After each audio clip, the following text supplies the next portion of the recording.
Hello Booktubia, Null here. I've had so many technical issues just with this first video that I've tried to put up that I'm just going to try to film this really quick because I have limited time, and hopefully the other ones will go smoother, so please forgive the unscriptedness. But at the end of every month after I do my wrap-ups, I want to do a series of questions, some frivolous, some serious, about the books I read in that month. And so this is going to be January's, and I'm going to go as fast as I can. I'm really sorry. Hopefully it'll get on better from here. Can't get much worse. So the first question I have was, which world was the most well-developed? Now, I'm going to avoid saying A Dance with Dragons just because that seems like a cop-out, and this is still a little bit of a cheat, but I'm going to go with The Wise Man's Fear, which is the second of the Kingkiller Chronicles. Now, I know this is slightly overhyped, but I think that this book is a really great example of setting up a world and then expanding upon it and really kind of fleshing it out, not just characters, but the world itself. And I think that's something we need to see more of. The next question is, which book was the most emotionally evocative? This could be either, physical emotion or even something that just made you want to throw the book across the room, which has happened once with me.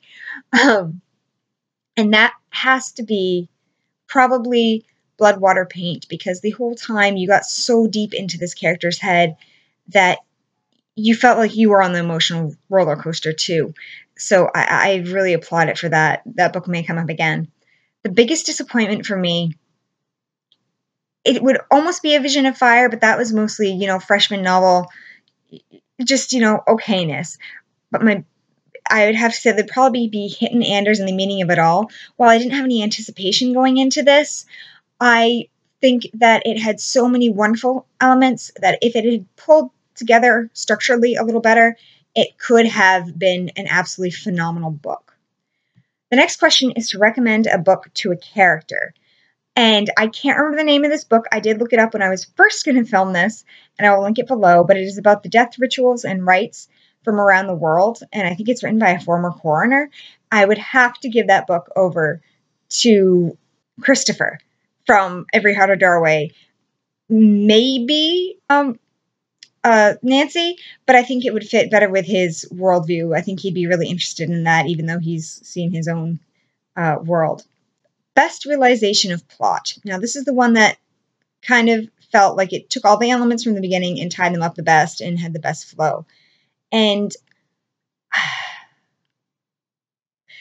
I think I'm going to go with Our Dark Duet because everything isn't a tidy bow, but I think it did a really good job, not only as standing on its own as a book, but really bringing together a lot of the tensions that were set up in its first installment. And I think that it ended in a very strong point, so that even if I don't hear anything else from this world, I'm okay. I think it was really unique that it could do that with the way it ended, but we're going to go with that. What character would you want with you in a crisis? Oh dear.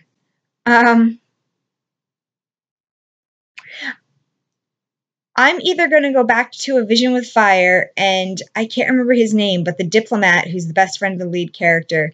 Obviously, he's a diplomat, so he can talk his way out of situations, and he is multilingual, including in languages prevalent to several areas of conflict in our current world. I'll put it that way. So if we're talking real world, that would be awesome. If we were in a fictional world, Mary Poppins seems to know what's going on. I hate to say it, but, she seems to be able to slip in and out of things with relative ease and just let it slide off her shoulders. So that might be handy to have. But also, Phineas Finn from Phineas Finn seems to have a tremendous amount of luck. So that couldn't be bad either. What best depiction of family or friendship? Oh, wow. There are actually quite a lot of contenders here. No, I have to go with the crew from Blue Lily Lily Blue, both for the family interactions that Blue has with her family, but the found family among the boys in Blue is really phenomenal. And even the connections they start to form with her family, which is great. If I'm going for real life, I have to give it, and this is going to sound really weird, Ruth Bader Ginsburg and our belated Scalia. They had a remarkable friendship, I think we need to learn more from in this day and age. So I've really got to prop that up. Now, 2 books that I would cross over. Oh, that could be dangerous. I would love to see August from Our Dark Duet and Koth from A Wise Man's Fear. The musical element there would be great, what they could both do with that. And tying, you know what, I'm going to tie in 3 and call in Christopher.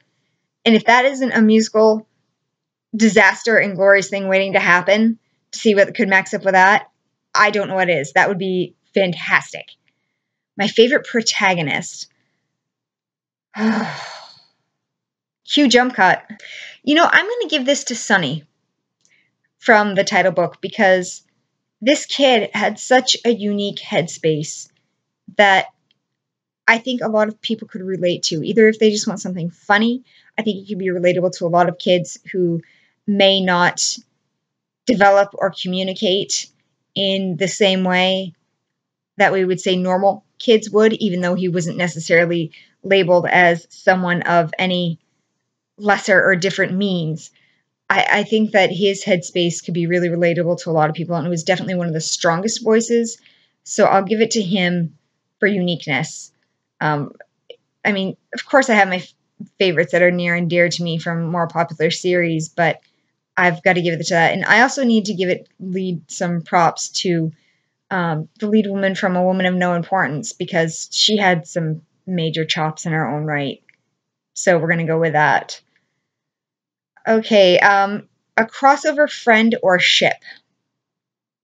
See, this is why I wish I had thought about these, because I love crack ships. I think friendships would be great. Like the trio I mentioned before for a crossover, that would be a great friendship thing, I think. But if I am looking for a straight over ship or friendship, I think that Artemisia would have related a lot to the woman from No Importance. Okay, it took me a while, and I could probably think of something a lot more cracky than this. It's going to sound strange, but I think I'm going to ship Blue from Blue Lily Blue and Cade from Every Heart a Doorway, because I think they're quirky enough and kind of separate enough where they'd really appreciate each other and their bizarreness in a really interesting way. So I'm going to do that. Also, as a friendship, I can totally see the oldest of the girl siblings in Score being a wayward child, and I can see her getting on with everyone in that world so well that it might be more crossover, but she would be best friends with all of them. I think she'd be in heaven if she met people like that. Okay, met or exceeded expectations. Oh gosh. There are a lot of books where I didn't expect to be so invested. And so I would probably say that's a tie between... Oh, no. There is no question to this. What am I saying? Score, I thought was just going to be a hilarious dump. You know, just an off there. And it ended up being phenomenal for me. Same thing to some degree with Sunny, is I thought this was just going to be a nice little fun ride, and I loved it. It had so much personality. So I'm not even going to... There's actually no question there. I also say that I didn't expect to be so in tune with Up From Slavery. I expected to appreciate it, but it was almost meditative in some ways and in some parts, and I didn't think I'd take that from a book. Favorite side or secondary character? Hands down, Tempe. There is a life to the character that performance brought that would just blew everything out of the water. That's it. What world deserves more development? I'm going to go again with Hitman Anders and the Meaning of It All, because I think that's more of a structural development issue. As far as world building, I think I'm going to go with The Outsider, which was the first of the Roswell books, because well, I know it does. It's a series, so it builds that way. I think that I wish I could edit it and sort of update it to make it a little more mature. I wish I could make it stand for time, I guess is what I'm trying to say. The next question is to turn a book character into an animal, and I'm going to make Phineas Finn a Labradoodle. I am going to make Mary Poppins a member of the Hawk family. I'm not a little undecided on which, because this is off the top of my head. And I'm going to turn Ruth Bader Ginsburg into a lioness, because she is fierce, she's protective, She is about family, whether that family be her immediate one or her country. And so I can, and I am. Deal. What changed with my reread? Okay, so I reread Every Heart a Doorway, and I reread The Outsider. I may have also read Mary Poppins because some of it seems familiar, but I'm not sure. So just sticking with the first two. The Outsider, unfortunately, some of my nostalgia was wiped away in that I realized that it was a little bit underwhelming and really kind of childish in some ways. That's not the right term, but I'm doing this in a rush. Please forgive me. So I realized that it wasn't quite as outlandish as I thought. With Every Heart a Doorway, I think I actually appreciated the characters more this time because I wasn't so caught up in the fact that it wasn't working for me so much on the mystery aspect.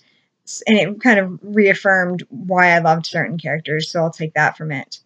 What book will stick with me the most is the next question, and that is absolutely Blood, Water, Paint, because it's something I really feel like I need to revisit.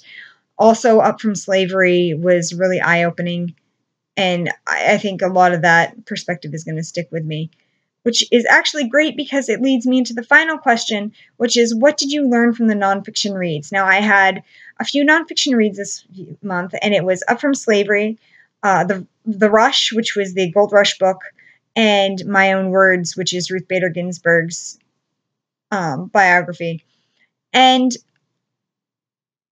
okay, from Up From Slavery and the Rush, I learned that women from Maine are, as I thought, awesome. There was a minor role of a woman in Up From Slavery, and one of the lead narratives was from a woman in Maine in the Rush. So I'm just going to throw that out there as a silly thing.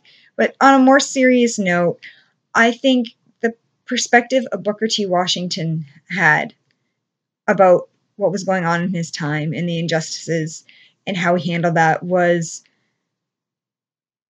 really staggering in a lot of surprisingly uplifting ways. And that's going to stick with me. I got to leave it there. I'm going to ramble on.